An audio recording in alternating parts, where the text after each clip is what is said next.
Hello मित्रों, केम छो?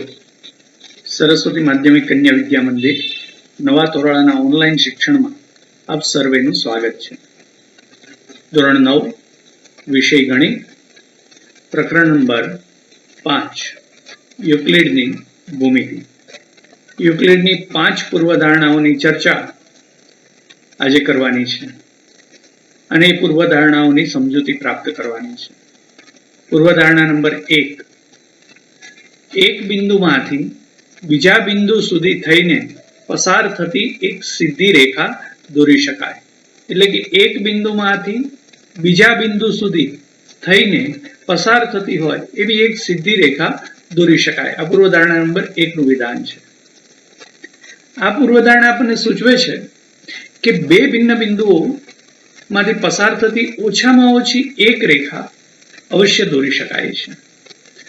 આ પરથી એ જાણવા મળતું નથી કે આવી એકથી વધુ સીધી રેખાઓ હોય કે ન હોય, પરંતુ યુક્લિડે પોતાના તમામ કાર્યમાં કંઈ સૂચિત કર્યા વગર વારંવાર કલ્પના કરી છે કે બે ભિન્ન બિંદુમાંથી એક અનન્ય રેખા દોરી શકાય છે। આ પરિણામને આપણે પૂર્વધારણા 1ના સ્વરૂપમાં સ્વીકારીશું।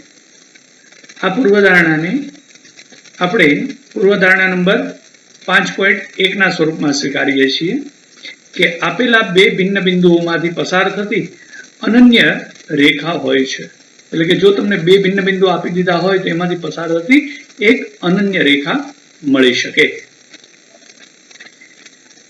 બિંદુ P માંથી પસાર થતી કેટલી રેખાઓ હોઈ શકે? અહીંયા દર્શાવેલું છે કે કોઈ એક બિંદુ હોય તો એમાંથી પસાર થતી કેટલીક રેખાઓ હોઈ શકે। એવી જ રીતે Q બિંદુમાંથી પસાર થતી ઘણી બધી રેખાઓ હોઈ શકે, પરંતુ બંનેમાંથી પસાર થતી હોય એવી માત્ર રેખા PQ એક જ છે, જે બિંદુ Q માંથી પસાર થતી હોય અને બિંદુ P માંથી પણ પસાર થતી હોય આવી આ એક જ રેખા PQ મળે છે। આ માટે ઉપરનું વિધાન એક સ્વયંસિદ્ધ સત્ય છે અને તે માટે આપણે તેને એક પૂર્વધારણાના રૂપમાં માનીએ છીએ। હવે જોઈએ આપણે પૂર્વધારણા નંબર 2, શાંત રેખાને અનંત સુધી લંબાવી શકાય। મિત્રો, યુક્લિડે રેખાને અંત્ય બિંદુ હોય છે એમ કહ્યું હતું, એટલે અહીંયા એના પર આધારિત આ પૂર્વધારણા આવે છે કે શાંત રેખાને અનંત સુધી લંબાવી શકાય છે। આપણે નોંધીએ કે જેને આપણે આજકાલ રેખાખંડ કહીએ છીએ એને અંત્ય બિંદુઓ હોય છે, પરંતુ યુક્લિડે એને શાંત રેખા એવું કહ્યું છે। આથી આજના પરિપ્રેક્ષ્યમાં જોવામાં આવે તો બીજી પૂર્વધારણા એવું કહે છે કે એક રેખાખંડને, અહીંયા આકૃતિ 5.5માં દર્શાવેલું છે કે એક રેખાખંડને બંને તરફ લંબાવતા એક રેખા બનાવી શકાય છે। એનો અર્થ એ થયો કે એને અનંત સુધી વિસ્તારી શકાય છે। ત્યાર પછી પૂર્વધારણા નંબર 3 જોઈએ। કોઈ પણ બિંદુને કેન્દ્ર લઈ તથા કોઈ પણ લંબાઈની ત્રિજ્યા લઈ અને વર્તુળ રચી શકાય। એટલે કોઈ પણ બિંદુને કેન્દ્ર લેવાનું અને ગમે એટલા માપની એટલે ગમે એટલી લંબાઈની ત્રિજ્યા લઈ અને આપણે વર્તુળ રચી શકીએ છીએ। એ જ રીતે પૂર્વધારણા નંબર 4 જોઈએ તો બધા જ કાટખૂણા એકબીજા સાથે સરખા થાય। કાટખૂણાનો સંદર્ભ આપણે જાણીએ છીએ મિત્રો કે જે ખૂણાનું માપ 90 અંશ હોય એને કાટખૂણો કહેવાય। તો બધા કાટખૂણા એટલે કે બધા 90 અંશના હોય તો એ બધા એકબીજા સાથે સરખા હોય છે। આ સ્વયંસિદ્ધ સત્ય જેવા વિધાનો છે। એ જ રીતે પૂર્વધારણા 5 જોઈએ। જો બે રેખાઓને કોઈ ત્રીજી રેખા છેદે અને આ રેખાની એક જ બાજુ તરફના બે અંતઃકોણોનો સરવાળો એ બે કાટખૂણા કરતા ઓછો હોય તો પ્રથમ બે રેખાઓને આ ખૂણાઓ તરફ અનંત સુધી લંબાવતા તે એકબીજીને છેદે છે। મિત્રો, આ વસ્તુને જરા સમજવાનો પ્રયત્ન કરીએ આકૃતિ 5.6 પરથી કે બે રેખાઓ, આપણને અહીંયા AB અને CD બે રેખાઓ આપેલી છે, એને કોઈ ત્રીજી રેખા PQ છેદે અને આ રેખાની એક જ બાજુ તરફના આ પીક્યુ રેખાની ડાબી બાજુ તરફની વાત કરીએ તો ત્યાં ખૂણો 1 અને ખૂણો 2 એ ઉપરાંતના ખૂણા બીજા 2 મળે છે, પરંતુ અંતઃકોણો છે એ 1 અને 2 થશે. તો આવા એક જ તરફના અંતઃકોણોનો સરવાળો, આ બંનેનો સરવાળો છે એ 2 કાટખૂણા કરતા ઓછો હોય. 2 કાટખૂણા એટલે 180 એના કરતા ઓછો હોય તો પ્રથમ 2 રેખાઓ એટલે કે AB અને CD એને આ બંને ખૂણા તરફ જો લંબાવવામાં આવે તો એ એકબીજીને છેદે છે. એનો અર્થ એ થયો કે જો એક જ તરફના અંતઃકોણોનો સરવાળો એ 180 કરતા ઓછો થાય તો એ તરફ રેખાઓને લંબાવતા એ રેખાઓ પરસ્પર છેદે છે. ઉપરની 5 પૂર્વધારણાઓને માત્ર જોવાથી આપણને એ સ્પષ્ટ ખ્યાલ આવે છે કે અન્ય પૂર્વધારણાઓની તુલનામાં પૂર્વધારણા 5 એ થોડી વધુ જટિલ પૂર્વધારણા છે. બીજી તરફ પૂર્વધારણા 1 થી 4 એટલી સરળ અને સ્વયંસિદ્ધ સત્ય જેવી સ્પષ્ટ છે, માટે આપણે એને સ્વયંસિદ્ધ સત્યના રૂપમાં માની લેવામાં આવે છે, પરંતુ તેને સાબિત કરવી શક્ય નથી. આ માટે આ વિધાનો સાબિતી વગર સ્વીકારી લેવામાં આવે છે. આ જટિલતાને કારણે 5મી પૂર્વધારણા પર આગળના વિભાગમાં આપણે વિશેષ બાબત સમજીશું. આજકાલ પૂર્વધારણા અને સ્વયંસિદ્ધ સત્ય આ બંને પદોનો એકબીજા માટે એક જ અર્થમાં પ્રયોગ કરવામાં આવે છે. ખરેખર પૂર્વધારણા એ ક્રિયા છે. જ્યારે આપણે કહીએ છીએ કે ચાલો પૂર્વધારણા કરીએ તો તેનો અર્થ એ છે કે ચાલો વિશ્વમાં નોંધાતી ઘટનાઓના આધારે આપણે કંઈક વિધાન કહીએ. તેની સત્યાર્થતાની ચકાસણી પછીથી કરવામાં આવે છે. જો તે સત્ય હોય તો તેને પૂર્વધારણાના રૂપમાં સ્વીકારી લેવામાં આવે છે. જો સ્વયંસિદ્ધ સત્યો પરથી એવું કોઈ વિધાન રચવું અસંભવ હોય, જે કોઈ અન્ય સ્વયંસિદ્ધ સત્ય અથવા પહેલા સાબિતી કરેલ કોઈ વિધાનથી વિરોધાભાસી હોય, તો સ્વયંસિદ્ધ સત્યોનું માળખું સુસંગત કહેવાય. આથી જો સ્વયંસિદ્ધ સત્યનું કોઈ માળખું આપેલ હોય તો તે સુનિશ્ચિત કરવું જરૂરી છે કે આ માળખું સુસંગત હોય. માટે સ્વયંસિદ્ધ સત્ય અને પૂર્વધારણા આ બંને વિધાનો એક જ પ્રકારે, એક જ અર્થમાં આપણે લઈ શકીએ નહીં. યુક્લિડે પોતાની પૂર્વધારણાને સ્વયંસિદ્ધ સત્યો આપ્યા પછી તેનો ઉપયોગ અન્ય પરિણામોને સાબિત કરવામાં કર્યો છે. આ પરિણામોનો ઉપયોગ કરી તેણે અનુમાનિક તર્ક દ્વારા કેટલાક પરિણામો સાબિત કર્યા છે. જે વિધાનોને સાબિત કર્યા એને પ્રમેય કીધું છે. યુક્લિડે તેના સ્વયંસિદ્ધ સત્યો, પૂર્વધારણાઓ, વ્યાખ્યાઓ અને પહેલા સાબિત કરેલા પ્રમેયોનો ઉપયોગ કરીને એક તર્કસંગત શૃંખલામાં 465 સાધ્ય અનુમાનિત કર્યા. ભૂમિતિના કેટલાક આગળના પ્રકરણોમાં તમે આ સ્વયંસિદ્ધ સત્યોનો ઉપયોગ કરી અને કેટલાક પ્રમેયો સાબિત કરશો. ચલો આપણે હવે યુક્લિડની ભૂમિતિનો ઇતિહાસ, એની એલિમેન્ટ્સ બુકના પ્રથમ પ્રકરણમાં નોંધાયેલા વ્યાખ્યાઓ અને 5 પૂર્વધારણાઓને ધ્યાનમાં લઈ અને ઉદાહરણોને સમજીએ. ઉદાહરણ નંબર 1. જો A, B અને C એક રેખા પર આવેલા 3 બિંદુઓ હોય અને B બિંદુ A અને C ની વચ્ચે આવેલ હોય તો સાબિત કરો કે AB વત્તા BC બરાબર AC થાય. મિત્રો, આ બહુ સરળ અને સ્વયંસિદ્ધ સત્યોના ઉપયોગ જેવું લાગે છે. ઉપરની આકૃતિમાં AB વત્તા BC ની સાથે AC સંપાતી છે, એટલે કે AB વત્તા BC કરો તો AC શાંત રેખા એના ઉપર સંપાતી છે, એટલે કે એના માપ જેટલી હોય એવું દેખાય છે. વળી યુક્લિડનું સ્વયંસિદ્ધ સત્ય 4 કહે છે કે વસ્તુઓ જો પરસ્પર બંધબેસતી હોય, સંપાતી છે એટલે પરસ્પર બંધબેસતું છે, તો એ એકબીજાની બરાબર હોય. માટે આપણે કહી શકીએ કે AB વત્તા BC બરાબર AC થાય. આ વાત એટલી સરળ સ્વયંસિદ્ધ સત્ય પરથી છે કે આ ઉકેલમાં આપણે એવું સ્વીકારી લેવામાં આવ્યું કે 2 બિંદુઓમાંથી પસાર થતી એક અનન્ય રેખા હોય છે. उदाहरण नंबर 2 જોઈએ તો સાબિત કરો કે આપેલા રેખાખંડ પર એક સમબાજુ ત્રિકોણની રચના કરી શકાય છે. ઉપરના વિધાનમાં આપેલી લંબાઈનો રેખાખંડ AB છે, જે અહીંયા ત્રણેય આકૃતિમાં આપેલો છે. જેમાં પેલી આકૃતિ છે એ આપેલી લંબાઈનો રેખાખંડ દર્શાવે છે. અહીંયા તમારે કંઈક રચના કરવાની આવશ્યકતા છે કે જેથી એના પર બે સમાન બાજુઓ વાળો ત્રિકોણ રચી શકાય. માટે યુક્લિડની પૂર્વધારણા 3 નો ઉપયોગ કરીને તમે બિંદુ A ને કેન્દ્ર લઈ AB જેટલી ત્રિજ્યા લઈ એક વર્તુળ રચી શકો છો. A કેન્દ્ર AB જેટલી ત્રિજ્યા લઈ અને વર્તુળ રચો એટલે આ ચાપ મળે. એવી જ રીતે B કેન્દ્ર લઈ AB ત્રિજ્યા લઈ અને વર્તુળ રચો એટલે આ ચાપ મળે. એ બંને પરસ્પર C બિંદુમાં છેદે છે. હવે C ને A સાથે અને C ને B સાથે જોડી દો એટલે કે AC અને BC રેખાખંડ દોરી અને ત્રિકોણ ABC બનાવો. તો એની અંદર AC અને BC બંને સમાન માપની બાજુઓ મળશે. સાથે સાથે એનું માપ AB જેટલું હશે. માટે ABC એ સમબાજુ ત્રિકોણ થશે. તેથી AB બરાબર AC બરાબર BC એમ કહી શકાય. ત્યાર પછી પ્રમેય નંબર 5.1 જોઈએ તો બે ભિન્ન રેખાઓમાં એકથી વધુ સામાન્ય બિંદુ ન હોઈ શકે.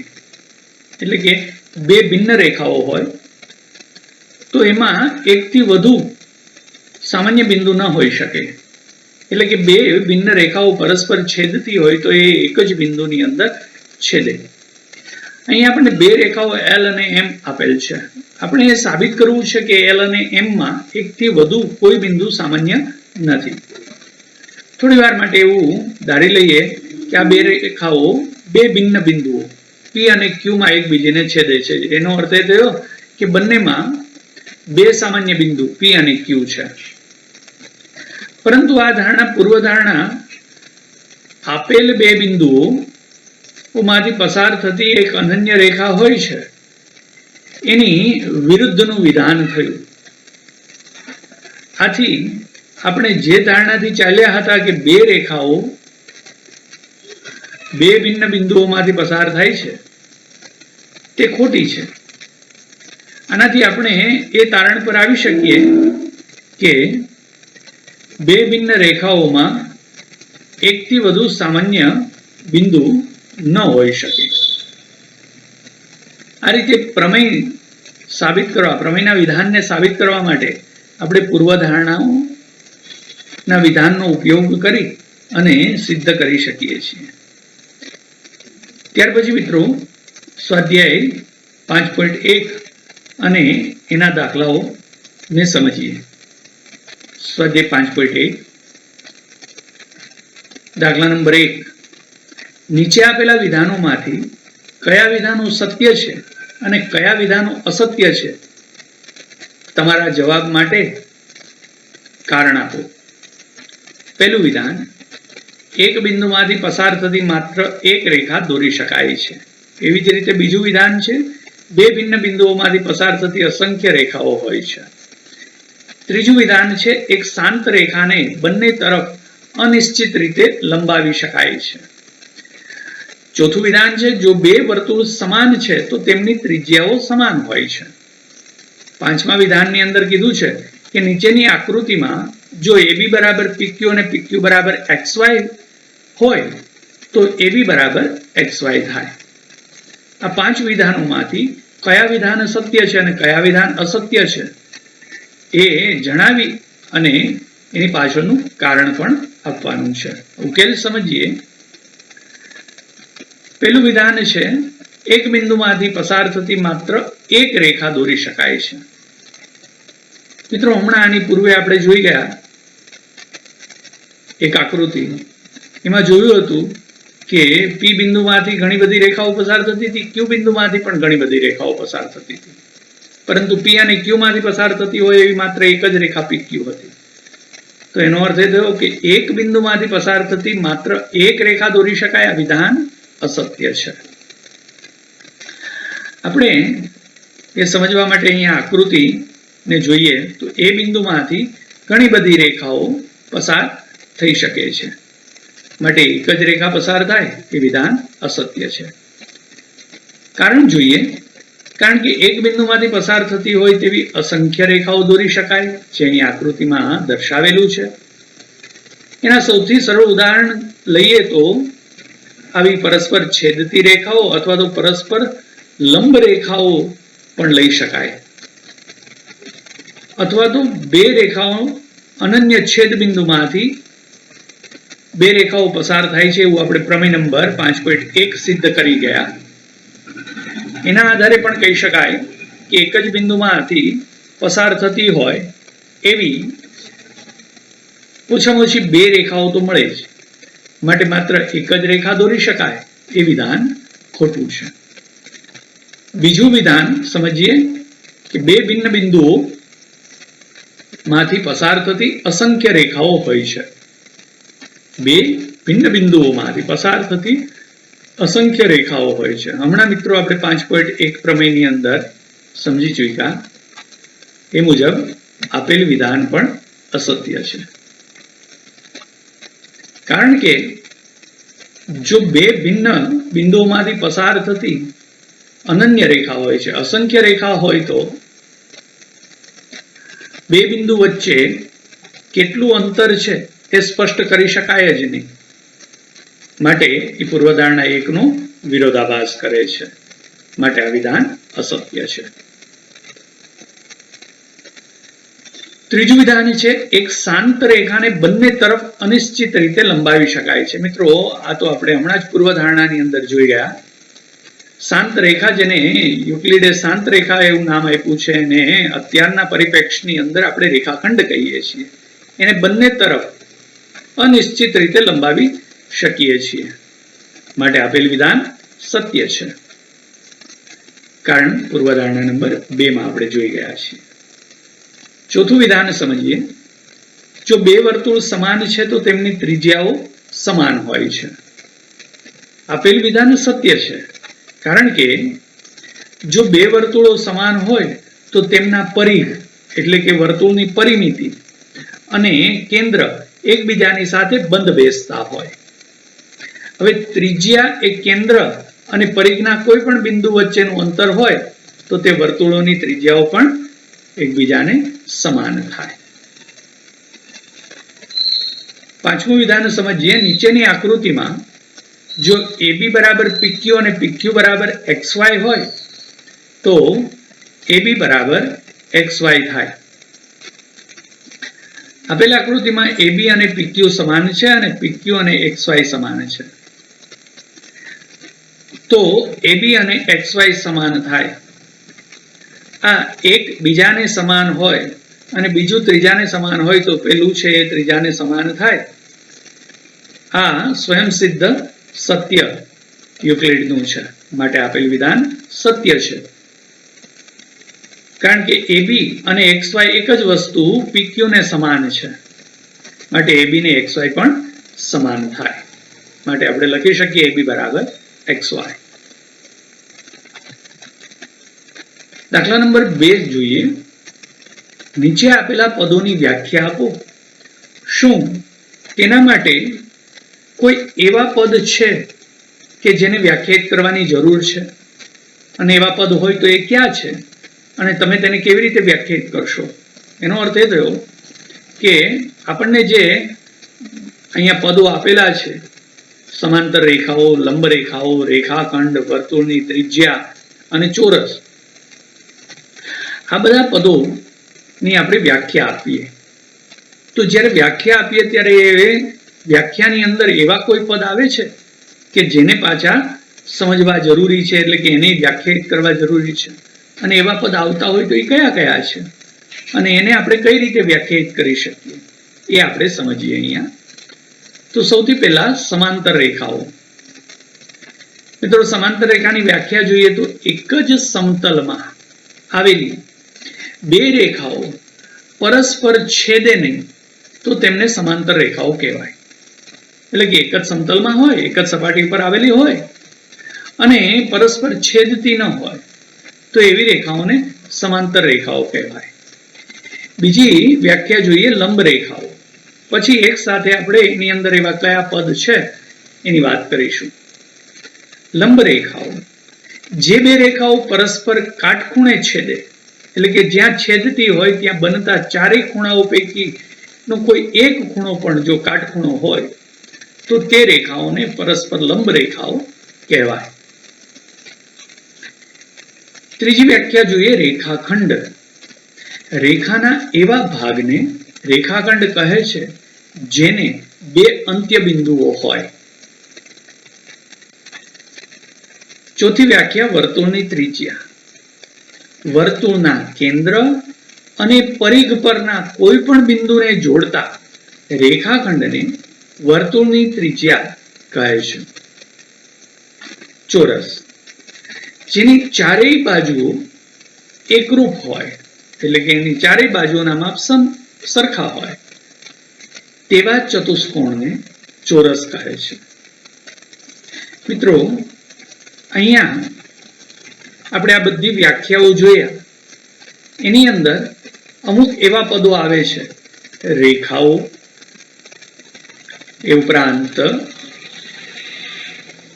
કાટખૂણો, રેખાખંડ, પરિઘ, આવા વિવિધ શબ્દો, ચતુષ્કોણ વગેરે એવા પદ છે કે જેને વ્યાખ્યાયિત કરવાની આવશ્યકતા હોય.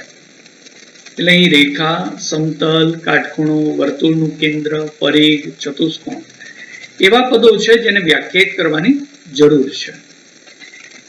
પરંતુ એમાંના રેખા, સમતલ આ એવા પદો છે કે જેને વ્યાખ્યા આપી શકાતી નથી.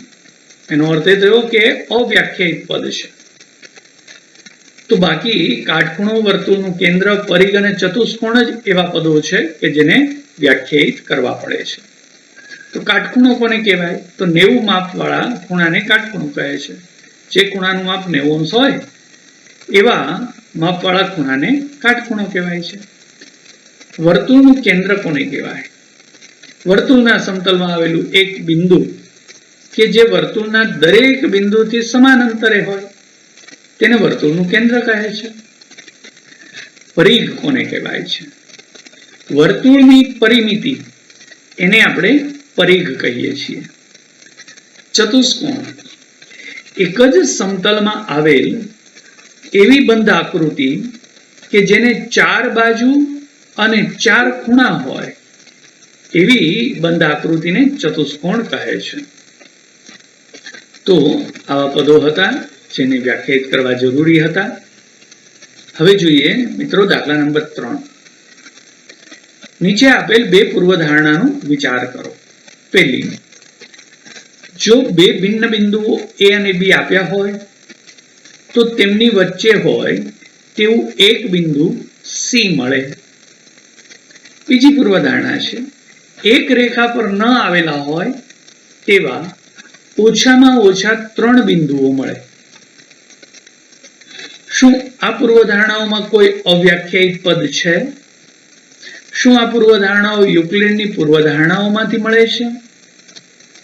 જો એવું હોય તો એનું સ્પષ્ટીકરણ કરો. આપણે ઉકેલ જોઈએ તો પહેલી પૂર્વધારણા માટે આપણે બંને પૂર્વધારણાની અંદર પહેલી પૂર્વધારણા માટે આપણે એવું કહી શકીએ કે હા, આ પૂર્વધારણાઓમાં બે અવ્યાખ્યાયિત પદ બિંદુ અને રેખા આવેલા છે. બંને પૂર્વધારણાઓની અંદર બિંદુ અને રેખા એવા પદો આવેલા છે.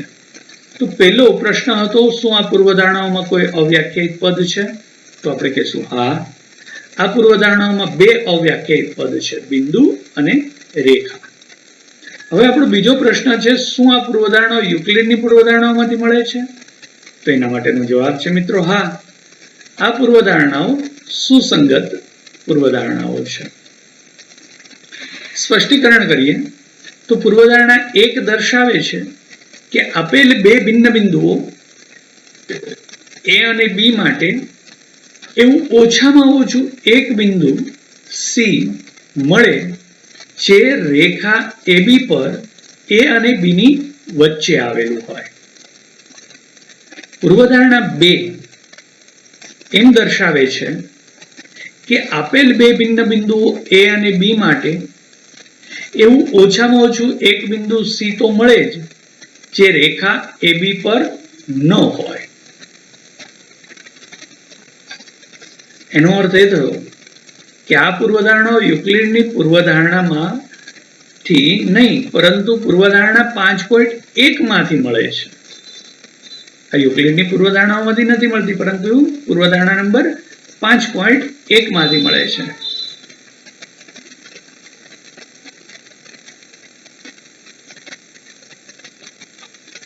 હવે જોઈએ દાખલા નંબર 4. જો AC બરાબર BC થાય તેવું બિંદુ C A અને B બિંદુની વચ્ચે હોય તો સાબિત કરો કે AC બરાબર 1/2 AB થાય. આકૃતિ દોરીને આપણે એનું સ્પષ્ટીકરણ કરીએ તો આ રેખાખંડ AB છે, C બિંદુ છે AB ની વચ્ચે છે. કેવી રીતે છે તો કે AC અને BC બંનેનું માપ સમાન છે. તો આપણે સાબિત કરીએ કે AC છે એ AB નું અડધું થાય. AC અને BC સરખા છે. બંને બાજુ આપણે AC ઉમેરીએ તો AC વત્તા AC બરાબર BC વત્તા AC થાય. હવે BC વત્તા AC એ તો AB થશે માટે 2AC બરાબર AB લખી શકાય. બેને આપણે જમણી બાજુ આવવા દઈએ તો પરિણામ મળશે AC બરાબર 1/2 AB. તો આકૃતિ પરથી બહુ સ્પષ્ટ છે અને આપણે અહીંયા સાબિત પણ કરી શકીએ છીએ કે AC નું માપ એ AB કરતા અડધું થાય છે. સમજાયું ને મિત્રો? હવે જોઈએ દાખલા નંબર 5. પ્રશ્ન 4 માં બિંદુ C રેખાખંડ AB નું એક મધ્ય બિંદુ કહેવાય છે. સાબિત કરો કે દરેક રેખાખંડને એક અને માત્ર એક જ મધ્ય બિંદુ હોય. આપણે ઉકેલ જોઈએ તો પ્રશ્ન 4 માંથી આપણને રેખાખંડ AB ના મધ્ય બિંદુ C ના બે ગુણધર્મ મળે છે. પહેલો, બિંદુ C એ રેખાખંડ AB પર A અને B ની વચ્ચે આવેલ છે. અને બીજું, માત્ર વચ્ચે આવેલું છે એમ નહીં પરંતુ A અને B થી સમાન અંતરે બિંદુ C આવેલું છે. આવા બે ગુણધર્મો મળે છે. શક્ય હોય તો આપણે ધારી લઈએ કે C સિવાયનું કોઈ બિંદુ D જે C થી ભિન્ન બિંદુ હોય અને D એ રેખાખંડ AB નું મધ્ય બિંદુ છે. એટલે C થી ભિન્ન કોઈ બિંદુ D એ રેખાખંડ AB નું મધ્ય બિંદુ છે એમ આપણે ધારી લઈએ છીએ. એમ ધારી લઈએ તો દાખલા નંબર 3 મુજબ આપણે દાખલા નંબર 4 મુજબ કહી શકીએ કે તેથી AD બરાબર 1/2 AB થાય.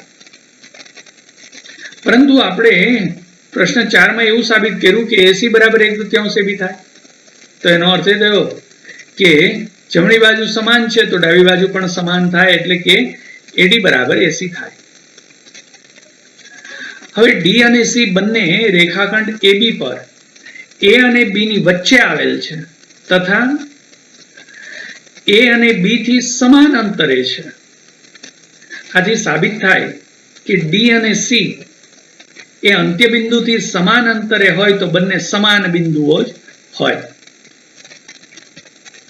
આમ દરેક રેખાખંડને અનન્ય એટલે કે એક અને માત્ર એક જ મધ્ય બિંદુ હોય છે. હવે મિત્રો જોઈએ દાખલા નંબર 6. આપેલ આકૃતિમાં જો AC બરાબર BD હોય તો સાબિત કરો કે AB બરાબર CD થાય. હવે અહીં આકૃતિની અંદર ABCD આવી રીતના બિંદુઓ આપેલા છે અને AC રેખાખંડ અને BD રેખાખંડનું માપ સમાન છે. તો આપણે સાબિત કરવું છે કે AB અને CD નું માપ સમાન થાય. તો જે આપેલું છે એના આધારે આગળ વધીએ. AC બરાબર BD છે. AC એટલે શું તો કે AB વત્તા BC અને BD એટલે શું BC વત્તા CD. માટે આપણે લખી શકીએ કે AC એટલે AB વત્તા BC અને બીડી એટલે બીસી વત્તા સીડી. હવે બે બાજુથી બીસી સમાન છે માટે કેન્સલ થઈ જાય, અથવા તો બંને બાજુથી બીસી બાદ કરીએ તો એબી વત્તા બીસી માઇનસ બીસી અને બીસી વત્તા CD minus BC. BC BC cancel થઈ ગયું તો આ બાજુ ડાબી બાજુ વધશે એબી અને જમણી બાજુ વધશે સીડી, માટે સાબિત થઈ ગયું કે એબી બરાબર સીડી. તો આ રીતે મિત્રો બહુ સરળતાથી છઠ્ઠા દાખલાને આકૃતિ ઉપરથી સમજી શકીએ છીએ. દાખલા નંબર 7 જોઈએ. યુક્લિડના સ્વયંસિદ્ધ સત્યોની યાદીમાં આપેલ સ્વયંસિદ્ધ સત્ય 5 એક સનાતન સત્ય કેમ માનવામાં આવે છે? ઉકેલ જોઈએ. તો સ્વયંસિદ્ધ સત્ય 5 એવું દર્શાવે છે કે આખું તેના ભાગ કરતા મોટું હોય છે. હવે ભાગનો અર્થ જ આખા કરતા કંઈક ઓછું એના માટે થતો હોય છે. આ હકીકત કોઈ પણ વસ્તુ તથા દુનિયાના કોઈ પણ ભાગમાં આ વસ્તુ સાચી છે. આથી એને સનાતન સત્ય માનવામાં આવે છે. આપણું સ્વાધ્યાય 5.1 પૂર્ણ થાય છે. હવે પછી જ્યારે મળીશું ત્યારે આગળ પર યુક્લિડની ભૂમિતિની બાબતોની ચર્ચા કરીશું અને એના પર સ્વાધ્યાયના દાખલાઓનો ઉકેલ મેળવીશું. ટેક કેર મિત્રો. આવજો.